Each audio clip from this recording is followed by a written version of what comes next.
ይሄን ጥያቄ አነሳውት መስረታችሁን በተመለከተ ብዙ የሚነሱ ውዥንብሮች ነበሩ። በተለይ አንድነት ፓርቲ ጋር መሪ ከበር የሚል አንድ ቡድን ወጥቶ በዛ ጭቅጭቅ ውስጥ ወይም በዛ ንትርክ ውስጥ የተወለዳችሁ ናችሁ።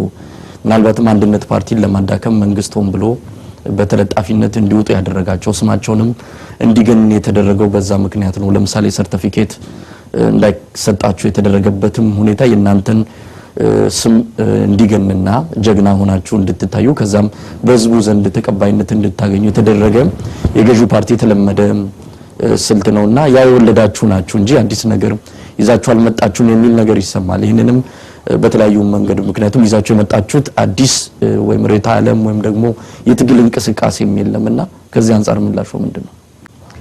ኢህአዴግም ራሱ ውስጥ እንኳን እምነት ያጣ ድርጅት ሰማያዊ ፓርቲ ውስጥ ያሉትን ወጣት ባለሙያዎች ሁሉ ሰብስቦ ገንዘብ ከፍሎ አሽከር ገዝቶ እንደዚህ የሚያደርግ ፓርቲ ከሆነ ኢህአዴግ የዛሬ 50 60 ዓመት የማይወድቅም ማለት ነው። ትልቅ ኃይል ነው ማለት ነው። እንግዲህ እኔንም ያለ ሰው እና ጓደኞችም በሙሉ ማስተርስ ያላቸው ፒኤችዲ ካንዲዴት የሆኑ ብዙ ወጣት ምሁራንን ሁሉ በፓርቲ መልክ አደራጅቶ ገንዘብ ከፍሎ ለሀገራቸው ላይ ክደት እንዲፈጽሙ በዚህ ደረጃ የሚያደርግ ፓርቲ ነው ካል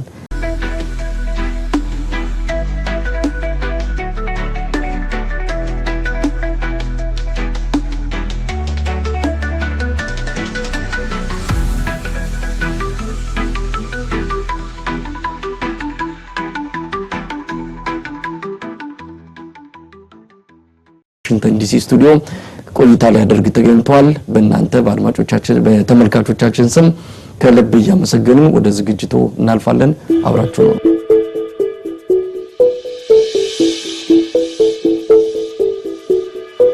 ኢንጂነር ይልቃል እንኳን ወደ ስቱዲዮአችን በሰላም መጣ። እኔም እንግዲህ በርቀት ማገኛችሁን የኢሳት የስራ ባልደረቦችና ቢሮአችሁን ስላየው በጣም ደስ ብሎኛል። እንኳን ቆያችሁ። ኢንጂነር ይልቃል እንግዲህ በአሜሪካ በ8 ከተሞች በአውሮፓም እንደዚሁ በተለያዩ ቦታዎች ከኢትዮጵያውያን ጋር ተገናኝተን ነው የመጣውና በኢትዮጵያ ፖለቲካ ውስጥ በጣም ስማችሁ እየተነሳ ነው። ሰማያዊ ፓርቲ በጣም አጭር ጊዜ ነው እድሜያችሁ፣ ነገር ግን ስራችሁ ወይም ስማችሁ ልበለው በጣም ገዝፎ ነው የሚሰማውና ምን ሰራችሁና ነው የሁሉ ሰማያዊ ፓርቲ የተባለው? አው እንግዲህ ይሄንን ነገር ያው ስማችንን ያገነነውን አካል በጠይቀው ይሻላል። ለምን መግነኑ እርግጠኛ ከሆነ ያ ደግሞ እንደ ፖለቲከኛ የምንወደው ነገር ነው። ህዝብ ውስጥ ደርሷል ማለት ነው። ሊያዳምጠን ፈልጓል ማለት ነው። ትንሽም ቢሆን መጠነኛ ስራ ተሰርቷል ማለት ነውና ባለፈው አንድ አመት ውስጥ በተቻለ መጠን የህዝቡ መሰረታዊ ጥያቄዎች ናቸው በተባሉ ነገሮች ላይ የራሳችን ውሳኔና አቋም ወስደናል። መጠነኛ ስራዎች ሰርተናል።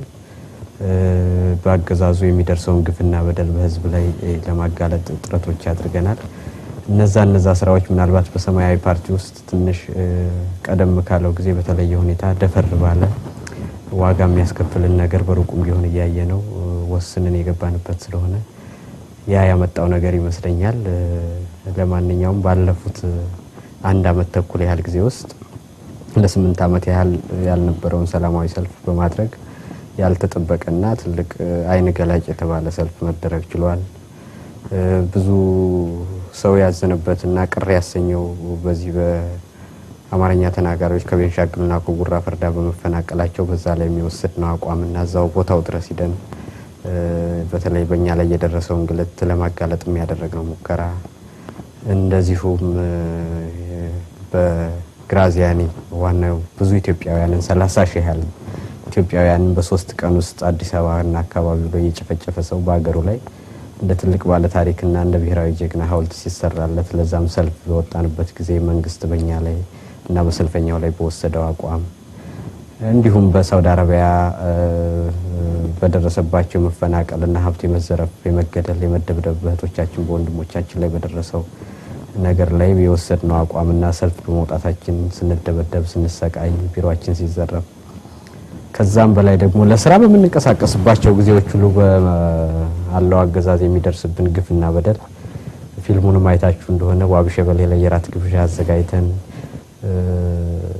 ትላልቅ አገር የሚያከብራቸው ሰዎችና ሽማግሌዎች ሁሉ ያለን አዳራሽ ተዘግቶብናል። እና እኒህ ነገሮች ሰርቲፊኬት ለማግኘት ብቻ ከ8 ወር በላይ ፈጅቶብናል።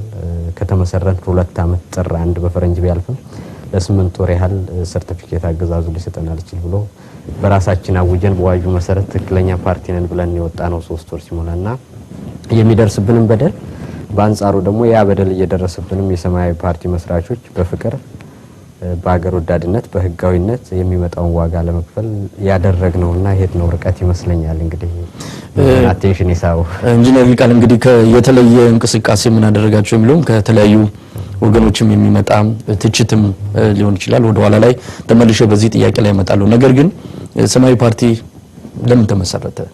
ኢትዮጵያ ውስጥ የፓርቲ እጥረት የለም፣ ፓርቲ በሽ ነው። ለምን መመስረት አስፈልጋችሁ እናንተ?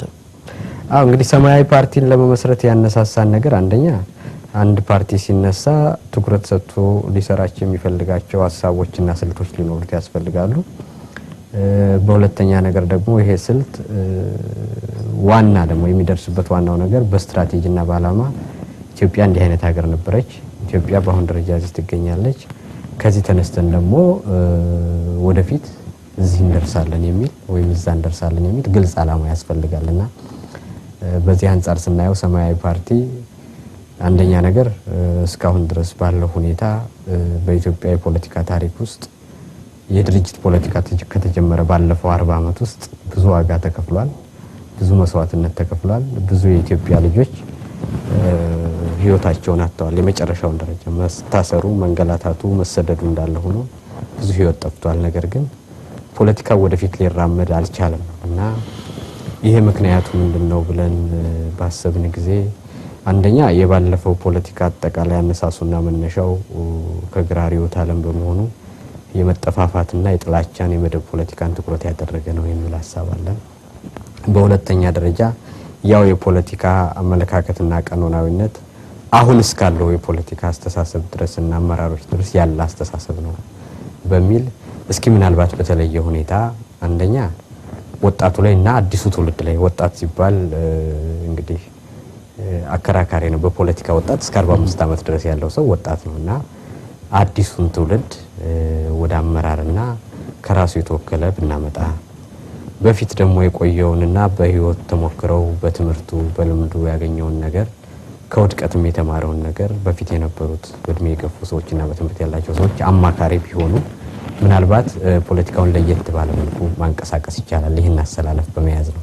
ትላልቆቹ የተማሩ ሰዎች በእድሜ የገፉ ሰዎች በመምህርነት በደጋፊነት በመካሪነት ቢሆኑ አዲሱ ትውልድ ደግሞ ወጣቱ ዘመናዊ አስተሳሰብም ያለው በግሎባላይዜሽንም ንፋስና መረጃ የማግኘት እድል ስላለው በአንጻሩ ደግሞ ወጣትነት በሳይንስ በተረጋገጠው ፈጥኖ የማሰብ ያሰቡትን ነገር ወደ ተግባር የመለወጥ ሐሳባዊ የመሆንና ወደፊት ለመራመድ መቻል ስለሚቻል ይሄ ወጣት ደግሞ በኢትዮጵያ ውስጥ 70% የሚሆነው የኢትዮጵያ ሕዝብ ቁጥር ውስጥ ከ35 አመት በታች ስለሆነ ይሄንን ላይ ትኩረት አድርገን ብንሰራ ምናልባት በስልትም በአደረጃጀትም በውክልናም በዚህ መልኩ ብንመጣ የተሻለ ይሆናል በሚል ነው እንግዲህ ሰማያዊ ፓርቲ ተመሰረተ። ይሄን ጥያቄ አነሳሁት መስረታችሁን በተመለከተ ብዙ የሚነሱ ውዥንብሮች ነበሩ። በተለይ አንድነት ፓርቲ ጋር መሪ ከበር የሚል አንድ ቡድን ወጥቶ በዛ ጭቅጭቅ ውስጥ ወይም በዛ ንትርክ ውስጥ የተወለዳችሁ ናችሁ፣ ምናልባትም አንድነት ፓርቲን ለማዳከም መንግስት ሆን ብሎ በተለጣፊነት እንዲወጡ ያደረጋቸው ስማቸውንም እንዲገን የተደረገው በዛ ምክንያት ነው። ለምሳሌ ሰርቲፊኬት እንዳይሰጣችሁ የተደረገበትም ሁኔታ የናንተን ስም እንዲገንና ጀግና ሆናችሁ እንድትታዩ ከዛም በህዝቡ ዘንድ ተቀባይነት እንድታገኙ የተደረገ የገዢው ፓርቲ የተለመደ ስልት ነውና ያ የወለዳችሁ ናችሁ እንጂ አዲስ ነገር ይዛችሁ አልመጣችሁም የሚል ነገር ይሰማል። ይሄንንም በተለያዩ መንገድ ምክንያቱም ይዛችሁ የመጣችሁት አዲስ ወይም ሬታ ዓለም ወይም ደግሞ የትግል እንቅስቃሴ የለምና ከዚህ አንፃር ምላሹ ምንድነው? አይ አንደኛ ነገር ሰማያዊ ፓርቲ በአጠቃላይ የአንድነት ቁራጭ አይደለም በመሰረታዊ አስተሳሰብም ደረጃ። በአንጻሩ ደግሞ ሰማያዊ ፓርቲ ዝም ብሎ አዲስ ሆኖ በአጭር ጊዜ የተሰበሰቡ ሰዎች የመሰረቱት ፓርቲ አይደለም። እናንተ ውስጥ ነበራችሁ? እኔ ለምሳሌ እዛ ውስጥ ነበርኩ። አትሊስት ስራ አስፈጻሚ ውስጥም 3-4 ያህል ከዛ የነበሩ ሰዎች አሉ ከ11ዳችን ውስጥ። እንግዲህ ስለዚህ ሰማያዊ ፓርቲ በቅርብ የኢትዮጵያን ፖለቲካ ሲከታተሉ የቆዩ ነገር ግን የፓርቲ አባልም ያልሆኑ ከአንድነት ውጭም ሌላ ፓርቲም የነበሩ አንድነት ውስጥ የነበሩ በሌሎች ፓርቲዎች አሰራር ቅር የተሰኘ በምስረታ ጊዜ በተነጋገርንባቸው ኮንሰፕቶች የጋራ እምነት ያለን ሰዎች የመሰረት ነው።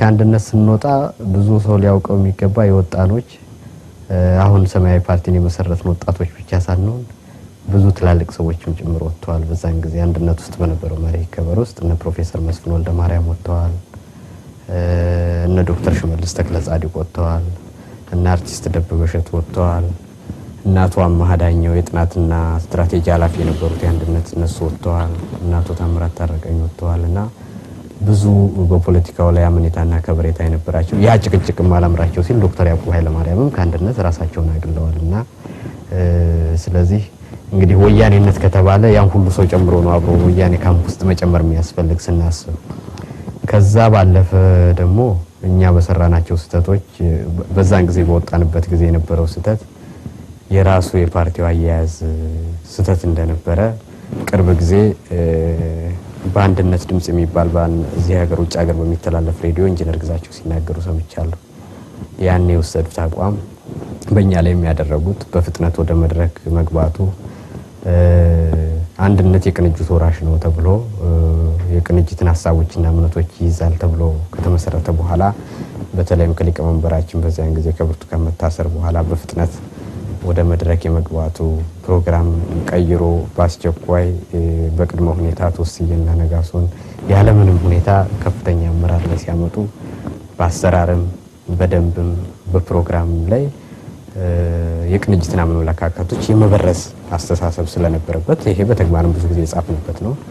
የአሰራር ትክክል አይደለም ብለን መሪ ይከበራል ቶሎም ፓርቲ ላለመመስረት ለ2 ዓመት ያህል በሽምግልናም በምርጫ ቦርድም በራሳችን በፓርቲ መዋቅርም አልቻላለ በፍጥነት ወደዛ የመሄድ አዝማሚያ ታየ። ነገር ግን ውጤቱ ትክክል አለመሆኑን አውቀው አሁን አንድነት ከመድረክም የመለየት አዝማሚያ ነው ያለው። እንደዚሁም ደግሞ እነዛ ሰዎችም ደግሞ ብዙ ተደግሶላቸው የመጡ ሰዎች አሁን እዛ ፓርቲ ውስጥ የሉም። በሌላ አነጋገር ደግሞ አንድነትም ሰማያዊን አብሮ ለመስራት በተደጋጋሚ እየጠየቀ ነው።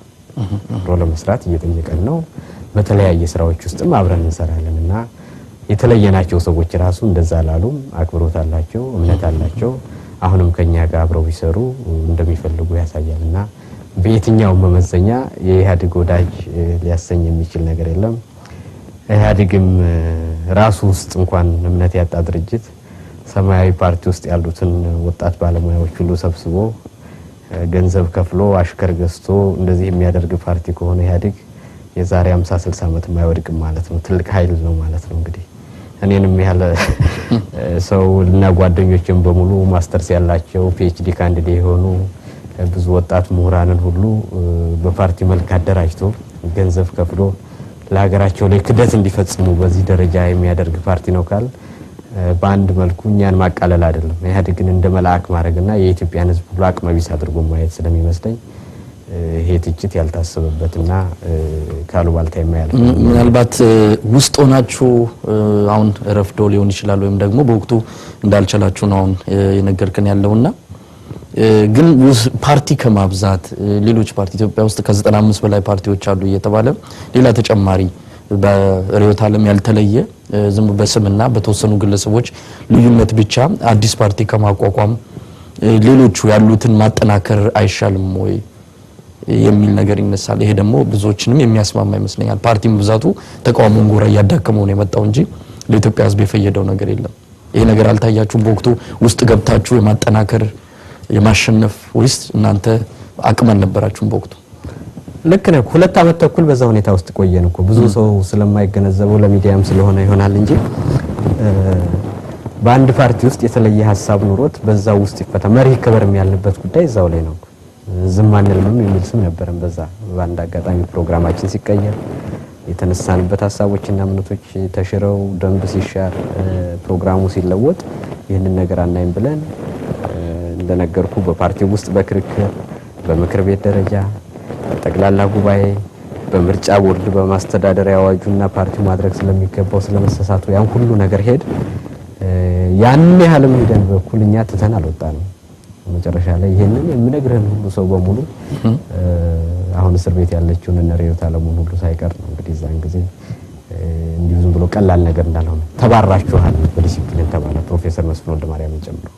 እንግዲህ ከዛ በኋላ ምርጫ ቦርድም እነሱ አካባቢ ዞር እንዳትሉ እናንተ ህግ ስልጣን የላችሁም ከዚህ በኋላ አንድም ነገር ብታደርጉ ብሎ ለአቃቤ ህግ ለፌደራል ፍርድ ቤትም ደብዳቤ ተጻፈብንና እስከዛን ጊዜ ድረስ ፓርቲው መመስረት የኢትዮጵያ ህዝብ ስለሰለቸው ብለን ከዛ ውስጥ ላለመውጣት ብዙ ርቀት ሄደናል። በሽምግልናም በኋላ ብርቱካን ከተፈታች በኋላ ሌላ ፓርቲ ከማቋቋማችን በፊት አሁን ምርጫውም አልፏል 2002 ያኔ ምርጫ አልፎ ስለነበር ሁላችንም ልካችንን አግኝተናል የሆነው እንዳልሆነ ስለሆነ ተነጋግረን መንገድ እንያዝ ሲባል መጨረሻ ላይ የቀረበልን ነገር ልክ ኢህአዴግ በተቃዋሚዎችን ያስርና እንደሚያደርገው አቅመቢስነት እስካሁን ለነበረው በኢትዮጵያ ፖለቲካ ለደረሰው ሁሉ ይቅርታ ጠይቁ መድረክ የወሰናቸው ውሳኔዎች ሁሉ በጋራ እስካሁን ፓርቲው ሄደበትን ሁሉ ውሳኔ እንደምትቀበሉ በጽሁፍ አረጋግጡና ይቅርታ ጠይቃችሁ ግቡ ነው። ማን ነው የሚለው ይሄንን? በኢንጂነር ግዛቸው በኩል የሚመራው ቡድን አሁን መልሰው ሊቀመንበር ሆነዋል ኢንጂነር ግዛቸው እና እንደዛ አይነት ውሳኔ ነው ያለው። እኛ ግን በዛን ጊዜ ጠየቅነው ነገር ምንድነው ያለፈው ነገር አልፏል ጠቅላላ ጉባኤ እንጥራ ጠቅላላ ጉባኤው ሲጠራ ግን የሁሉም ውክልና ያለበት እንዲሆን እኛም ቅራለንና በአሰራር ውስጥ የተለየ ሐሳብ አለን የምንል ሰዎች ውክልና ያለው ከዚሁም እናንተ ከምትሉስ ያለው የጋራ ውክልና አድርገን ጉባኤ እንጥራና ያ ጉባኤ የሚወስናቸው ውሳኔዎች ሁላችንም እንድንቀበል አምነን በዛ መልኩ እንሄዳለን። ተቀባይነት የለውም ድርጅት ከግለሰቦች ጋር አይደራደርም። እናንተ እኒህ ውሳኔዎች ተቀበላችሁ ይቅርታ ጠይቃችሁ ካልሆነ አትገቡ ማለት ያስተት መሆኑ ግን አሁን እሳቸው ደግሞ ከተመረጡ በኋላ እንደነገርኩ በአንድነት ድምጽ ሬዲዮ ስተት እንደነበሩ ችኮላ እንደነበረበት አሁን ሲያዩት ስተት እንደነበረ ተናግረዋል። ግን አለፈ። ስለዚህ ለማንኛውም እኛ ሳንሆን ስተተኞች በዛ በኩል ያለው እንደሆነ ራሳቸው ሰዎች ያምነዋልና ብዙ ክርክር አያስፈልገውም። ከሳምንት በፊት በነበረ ሬዲዮ ቃለ መጠይቃቸው ለኢንጂነር ግዛቸው ተናግረውታል። ስለዚህ ሰማያዊ ፓርቲ በዚህ ውስጥ የተወለደ እንጂ ይሄ ብሶት የወለደው ብለን ልንገልጸው አንችልም። ራዘር እንደውም ለአመለካከቱ ለእምነቱ በ10 አመቱ የፖለቲካ ሂደት ስም መጥፋቱን ባይሆን ቢኖር ሀገር ውስጥ የሚያሰራ ሁኔታ እየጨለመም ቢሆን ጓደኞቻችን ቢታሰሩም እንዲህ ያለው ነገር ሳይበግረው ለሐሳቦቹና ለእምነቶቹ ለትልቅ ዓላማ በእኛ እድሜ ብዙ የምናከናውነውና የምንሰራው ስራ እያለን ለጋራ ሀገራችን ጉዳይ መዋል የሰማያዊ ፓርቲን መስራቾችና አባላት ያኮራ እንደሆነ እንጂ እንደገንጣይም እንዳንጃም የሚያሳይ ምንም አይነት አሰራርም ሆነ አስተሳሰብ አልነበረም። ይሄ ጥያቄም ዛሬ ሊመጣ እንደሚችል ያኔ እናቀው ነበር። ለዚህም ነው አስጨርሰን 2 አመት ተኩልም ጨርሰን ከዛም በኋላ እነሱ እዚህ ውስጥ የላችሁም ተብለን እስከምንባረርም ድረስ እዛው ውስጥ ቆይተን ይመጣል። አሁንም እነሱም ሲናገሩ ስተት እንደነበሩ ያመኑ ያለበት ሁኔታ ምናልባትም እንደመመጻደቅ ካልተቆጠረ የሰማያዊ ልጆች አርቆ አስተዋይ ነበሩ ለካ ያሉት ሁሉ እውነት ሆነ እየተባለ ነው የሚባለው። እንግዲህ በዚህ ላይ የነሱም ምላሽ የሚያስፈልገው ይመስለኛል። እንግዲህ የነሱ ምላሽ እንጠብቃለን። ለምን ሰማያዊ ያላችሁት?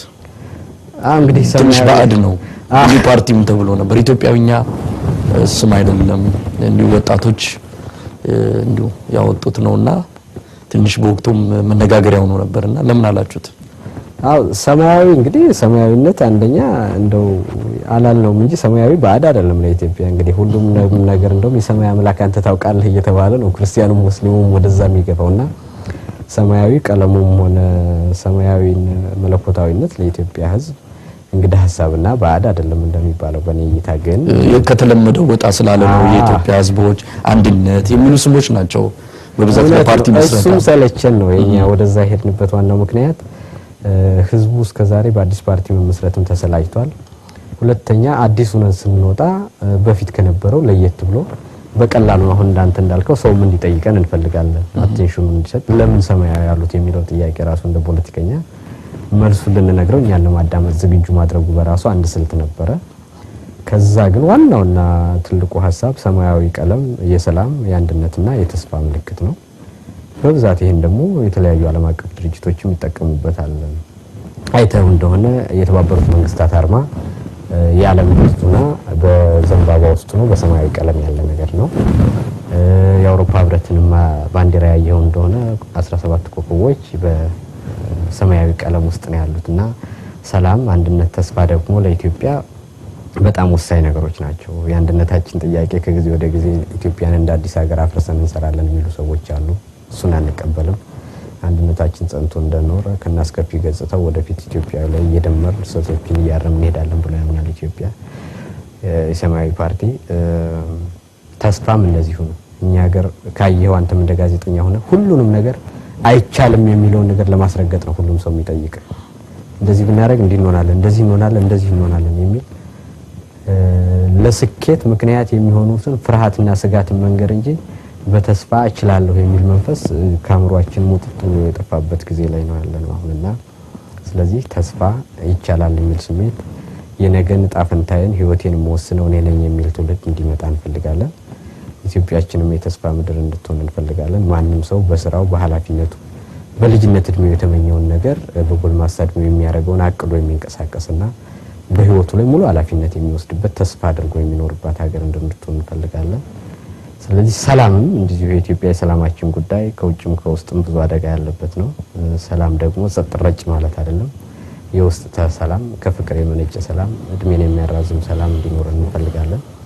ስለዚህ እነዚህ ሶስት ሐሳቦች ለኢትዮጵያ ምሰሶ ናቸው ብለን እናምናለን። ሰላም፣ አንድነትና ተስፋ እና እነዚህ ሶስት ነገሮች ደግሞ በአዲስ መልክ ለየት አድርጎ የሚይዝልን ሰማያዊ ቀለም ነው በማለት በእንግሊዝኛው ብሉ ፓርቲ በአማርኛ ሰማያዊ ብለን ልንጠራ ይቻልንበት እንደዚህ ነው። የበፊቶቹ ስሞቹ ደግሞ መሰልችታቸውም አንዱ ራሱ ችግር ነው። የዚህ ዲሞክራሲ፣ የዚህ ፍትህ፣ የዚህ ነፃ አውጪ፣ የዚህ አንድነት እየተባለ በነዛ ቃላት ሰው መዳከምና መሰላቸትም ስላለ በዚህ መልኩ ብንመጣ እንግዲህ አዲስ ነን ወጣት ደግሞ ፈጣሪ ነው ከተባለ እስቲ ለየት ባለ መልኩ ብንመጣ ጥሩ ነው በሚል እና በዛም መልክ የተሳካልን ይመስለኛል። እንግዲህ የፓርቲያችሁ ፕሮግራም ወይም ራዕይ ይታወቃል አላችሁ? በዝርዝር ፓርቲ ለመባል የሚያስችል ፕሮግራም አሁን ገዢው ፓርቲ በተደጋጋሚ የሚለው ነገር አለ። አማራጭ ማቅረብ የማይችሉ ናቸው፣ አማራጭ የላቸውም። ዝም ብሎ የህዝብን ጊዜያዊ የልብ ትርታ እየኮረኮሩ ቁስል እየኮረኮሩ የሚመሰረቱ እንጂ በተጠና ፕሮግራም የላቸውም የሚል ክርክር በየጊዜው ይነሳል። ለዚህም ብዙ ማስረጃዎችም አሉ። በእርግጥ ገዢው ፓርቲ ስላለ ብቻ አይደለም፣ ማተም ብቻ ይዞ የሚዞሩ የፖለቲካ ፓርቲዎችም አሉ፣ ጽፈት ቤት እንኳን የሌላቸውና የተደራጀ ትግል እንኳን የማያደርጉ መቃወም ብቻ ፖለቲካ ፓርቲ የሚያሰኛቸው አሉና እናንተ እዛ ውስጥ ናችሁ ወይስ ሰፊ የሆነ ፕሮግራም አላችሁ? ያው አይ እንግዲህ ከኢህአዴግ ፕሮፓጋንዳ ላይ ተመስርተን ንግግር አናደርግም። ኢህአዴግ በእኔ እምነት የራሱን መድረሻ የጠፋው አይዲዮሎጂው ከመደብዘዝ አልፎ ጭራሽ ምንም የሚያያይዛቸው ክር የሌለና ራሳቸው ደርቆ የቆመ ድርጅት ነው። ስለዚህ ኢህአዴግን እንዳንድ ተናጋሪና እንደ መሲያይተን በሱ ንግግር ላይ ተንጠልጥዬ መናገር አልፈልግም። ድክመትም ስላለ ሁሉንም ማዋረድ፣ ሁሉንም ማቃለል፣ ሁሉንም ዝቅ ማድረግ እሱን ከፍ የሚያደርገው እየመሰለው በዛ ደረጃ አገር የሚገዙ ሰዎች ስለሆኑ እኔ በዛ ላይ አልደናገጥም። ያንንም ሐሳብ እንደቁም ነገር አልቆጥረውም። ግን አንድ ፓርቲ ሲመሰረት በምርጫ ቦርድ የፓርቲዎች ማቋቋሚያ አዋጅ መሰረት መጀመሪያ መተዳደሪያ ደንብና ፕሮግራም ሊኖረው ያስፈልጋል። እና ፕሮግራም መኖር ይብዛም ይነስም ከአንዱ ወደ አንዱ እየተገለባበጠም ይሆናል እንጂ ፓርቲዎች አቅም ባይኖራቸው ግልጽ መታወቅ ያለበት ፕሮግራም ሳይኖር ፓርቲ መሆን አይቻልም። በራሱ በኢህአዴግም ህግ ቢሆን ማለት ነው። ምናልባት እንግዲህ ራሱ እየፈለፈለ የሚሰጣቸውና በአንድ ቀን ፓርቲ ናቸው የሚላቸውን አላቅም እንጂ የእውነተኛ ፓርቲ ሆኖ ልቋቋም ካለና እውነተኛ መሆኑን ኢህአዴግ ካወቀ 8 ወርም የፈጀብን ለዛ ነው። እኛን በሰበብ አስባቡ በትናንሹ ነገር እዚህ ቦታ ላይ ፊርማው እንትን አላለም፣ ከዚህ ቦታ ማረጋገጫ አልመጣልንም፣ በዚህ ጊዜ ቦርዱ አልተሰበሰበም እየተባለ እነዛን አስፈላጊ ናቸው የሚባሉ ክራይቴሪያዎችን ከልክ በላይ እየለጠጡ የኛም ጉዳይ የራሳቸውን ስራ ለመስራትና ሰማያዊ እየተዳከመ እንዲጠፋ በዛ ሂደት ውስጥ ገንዘቡም ጊዜውም ሲጠፋ ሊበተኑ ይችላል ወጣቶች ናቸው በማለት ያደረጉት ነገር ነው። ስለዚህ የጠራ ፕሮግራም በዌብሳይታችንም ላይ ወደ 28 ገጽ የሚሄድ በፒዲኤፍ ተቀምጦ ከተመሰረትን ማግስት ጀምሮ ህዝብ የሚያነበው የሚተችበት ፕሮግራም አለን። ለህዝብም ክፍት ይሆነና በየቢሮአችንም አንድ ሰው ለመጀመሪያ ጊዜ አባል ለመሆን ሲመዘገብ ሲመጣ 100 ብር ይከፍልና መታወቂያ ይዘጋጅለታል፣ ፕሮግራም ይወስዳል፣ ደንብ ይወስዳል። እነዚህ ነገሮች አብረው ያሉና ሰማያዊ ፓርቲ ውስጥ በሰፊው የሚሰራበት ነገር ነው። ከዛም በላይ ደግሞ ሰማያዊ ፓርቲ ብዙ ጊዜ ለመጀመሪያ 8 ወራት ሰርቲፊኬት ከማግኘታችን በፊት ስናጠፋ የነበረው በፓርቲዎች አባላትና አመራሩ መካከል የዓላማ ጥራትና መነሻና መድረሻችንን እንድናቅ ቅድም ከተቃቀስኩል ሰዎች ጋራ ወሳኝ በሆኑ በኢትዮጵያ የፖለቲካ ጥያቄዎች ውይይትና ትምህርት ቢሮአችን ውስጥ በተደጋጋሚ ነገር ይደረግ ነበር። ፕሮፌሰር በፈቃዱ መጥተው ልማትና ነጻነት በኢትዮጵያ ላይ ያለውን እንዴት መውጫው እንደሆነ ከኛ ፕሮግራም ጋር ይዘው ሰፊ ትምህርት 2-3 የመጣው ሰጥተዋል።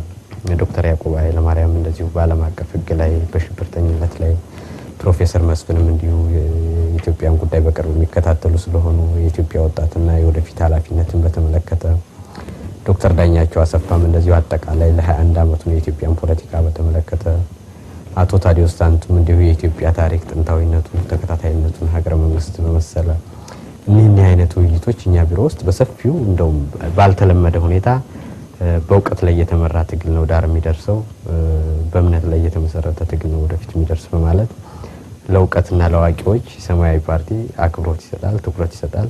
በዚህም ስንመራ ነው እንደ ሀገርም ሆነ እንደ ድርጅት ወደፊት እንደምንራመድ ብለን እናምንና ግልጽ የሆነ ፕሮግራም አለን ማለት ነው። ተመልካቾቻችን አብራችሁን እንዳላችሁ ተስፋ እናደርጋለን። ከኢንጂነር ይልቃል ጌትነት የሰማያዊ ፓርቲ ሊቀመንበር ጋር የምናደርገው ቆይታ ካፍታ ቆይታ በኋላ ይቀጥላል። አብራችሁ